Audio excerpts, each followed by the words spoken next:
Do livro Vinha de Luz, capítulo 126 de 180, Obediência Construtiva, psicografado pelo médium Chico Xavier, através do Espírito Emmanuel. Obediência construtiva.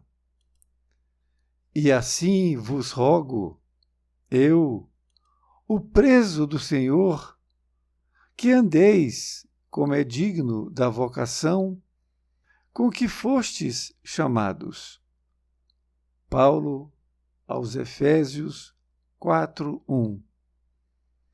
Na leitura do Evangelho, é necessário fixar o pensamento nas lições divinas, para que lhes sorvamos o conteúdo de sabedoria. No versículo sob nossa atenção, reparamos em Paulo de Tarso o exemplo da suprema humildade perante os desígnios da providência. Escrevendo aos Efésios, declara-se o apóstolo prisioneiro do Senhor. Aquele homem sábio e vigoroso que se rendera a Jesus incondicionalmente às portas de Damasco, revela à comunidade cristã a sublime qualidade de sua fé. Não se afirma detento dos romanos, nem comenta a situação que resultava da intriga judaica. Não nomeia os algozes, nem se refere às sentinelas que o acompanham de perto. Não examina serviços prestados, não relaciona lamentações.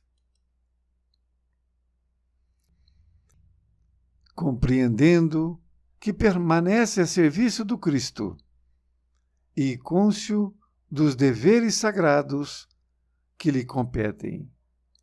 Dá-se por prisioneiro da ordem celestial e continua tranquilamente a própria missão. Simples frase demonstra-lhe a elevada concepção de obediência. Anotando-lhe a nobre atitude, conviria lembrar a nossa necessidade de conferir primazia à vontade de Jesus em nossas experiências. Quando predominarem nos quadros da evolução terrestre os discípulos que se sentem administradores do Senhor, operários do Senhor e cooperadores do Senhor, a Terra alcançará expressiva posição no seio das esferas. Imitando o exemplo de Paulo, sejamos fiéis servidores do Cristo em toda parte. Somente assim abandonaremos a caverna da impulsividade primitiva, colocando-nos a caminho do mundo melhor. Emmanuel, Pedro Leopoldo, 25 de novembro de 1951. Querido amigo, querida amiga, aqui estamos diante do capítulo 126, que leva o título de Obediência Construtiva. Com esse título, Emmanuel também anotou esta passagem evangélica, dita por Paulo de Tarso, quando escreveu ao povo de Efésio.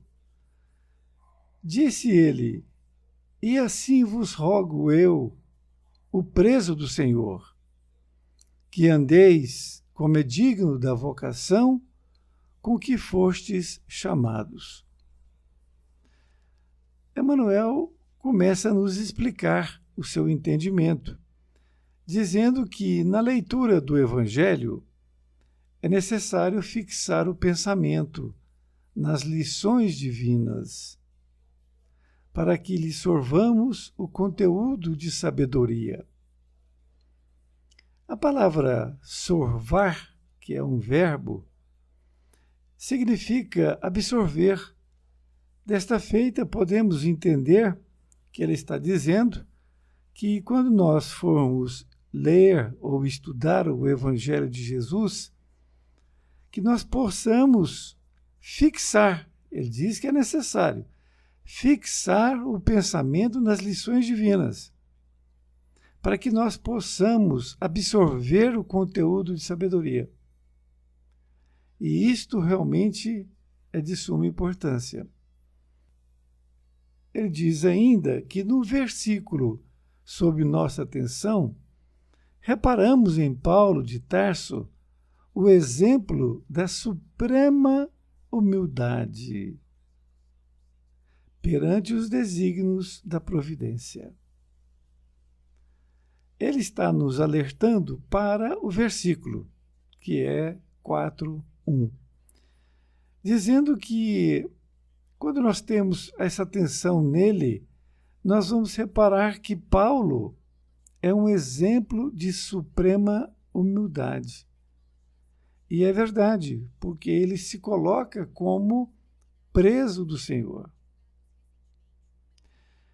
E ele diz que ele tem essa suprema humildade perante os desígnios da providência. Olha, ele tem uma ligação que ele se coloca realmente como um preso do Senhor. Nesta outra parte, ele diz que, escrevendo aos Efésios, declara-se o apóstolo prisioneiro do Senhor. É exatamente isto. Quando ele escreveu, ele está declarando para aquele povo que ele era prisioneiro do Senhor. Aquele homem sábio e vigoroso que se rendera a Jesus incondicionalmente às portas de Damasco, revela à comunidade cristã a sublime qualidade de sua fé. Paulo de Tarso, quando ele era Saulo, ele era um rabino muito conhecido e estava realmente para tomar ali o mais alto posto, devido ao seu conhecimento, da sua sabedoria. Por isso que Emmanuel está dizendo, aquele homem sábio e vigoroso, ele se rendeu a Jesus incondicionalmente, ou seja, não fez nenhuma questão que ele queria, ele se rendeu ao que Jesus queria. Nas portas de Damasco foi quando ele ficou cego. E ele está revelando àquela comunidade cristã a sublime qualidade de sua fé. Exatamente. Porque ali ele pensa como Jesus. Ele recebe as intuições de Jesus. E ele diz que não se afirma detento dos romanos. Isto é, ele é preso de Jesus, mas não é detento dos romanos. E nem comenta a situação que resultava da intriga judaica. Ele não comenta aquela situação pela qual estava passando os judeus. Ele não nomeia os algozes, ou seja, ele não vai dizer ali quem são aquelas pessoas que estão prejudicando-o. Nem se refere às sentinelas que o acompanham de perto. As sentinelas é exatamente aqueles que estavam com ele. Ele não examina serviços prestados. Ele não relaciona lamentações. Veja bem que ele se coloca muito bem nesta condição da fé que ele tem no Evangelho de Jesus. Nesta outra parte, diz Emmanuel, compreendendo que permanece a serviço do Cristo e cônscio dos deveres sagrados que lhe competem, dá-se por prisioneiro da ordem celestial e continua tranquilamente a própria missão. A palavra cônscio significa consciente. Emmanuel, então, está dizendo que, compreendendo que permanece a serviço do Cristo, ou seja, ele assumiu isto, que ele estava, a partir daquele momento, a serviço do Cristo. E ele estava consciente dos deveres sagrados que lhe competiam. Ele tinha ali que manter aqueles deveres sagrados para que ele pudesse permanecer em Cristo. Por isto que ele se dá como prisioneiro da ordem celestial. Prisioneiro de Jesus, de Deus. E ele continua tranquilamente a sua própria missão. Simples frase demonstra-lhe a elevada concepção de obediência. Olha, e é verdade.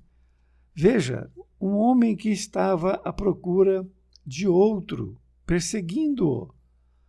E naquele momento da estrada, Jesus aparece como uma grande luz. E a partir daquele momento que ficou cego, ele foi meditando. E ao chegar em Damasco, ele foi modificando o seu pensar. E ele, que era obediente à lei judaica, ele passou a ser, então, obediente ao cristianismo. Anotando-lhe a nobre atitude, conviria lembrar a nossa necessidade de conferir primazia à vontade de Jesus em nossas experiências. Olha, aqui, agora, Emmanuel está nos chamando para que nós possamos fazer uma reflexão. A palavra primazia significa preferência. Ele diz que, anotando-lhe a nobre atitude, ou seja, nós vamos aqui anotar que nós estamos percebendo, conviria lembrar a nossa necessidade, a minha, a sua, de conferir primazia, ou seja, preferência à vontade de Jesus em nossas experiências. Nós temos que realmente trazer Jesus para a nossa vida diária, para que nossos pensamentos, nossas palavras e nossos atos sejam pautados no Evangelho de Jesus. Desta forma, nós estaremos fazendo a vontade de Jesus. Nesta outra parte, diz ele, quando predominarem nos quadros da evolução terrestre, os discípulos que se sentem administradores do Senhor, operários do Senhor e cooperadores do Senhor, a Terra alcançará expressiva posição no seio das esferas. Vejam bem quando é que a Terra vai realmente estar num nível melhor de evolução. Ele está dizendo que quando predominarem nos quadros da evolução terrestre, é uma evolução que o planeta está passando conosco aqui, como habitantes. Os discípulos que se sentem administradores do Senhor, ele está aqui dando nomes. Nós podemos ser um administrador do Senhor, podemos ser operários do Senhor, nós podemos ser cooperadores do Senhor. Então, quando nós percebermos a nossa missão aqui na Terra, e cada um de nós fizermos a nossa parte, nós teremos então a Terra alcançando essa expressiva posição no seio das outras esferas. E ele diz que, imitando o exemplo de Paulo, sejamos fiéis servidores do Cristo em toda parte. Somente assim abandonaremos a caverna da impulsividade primitiva, colocando-nos a caminho do mundo melhor. Se nós tivermos Paulo como referência, o que ele fala imitando o exemplo de Paulo, se nós realmente pensarmos nisso, nós seremos também fiéis servidores do Cristo, em toda parte.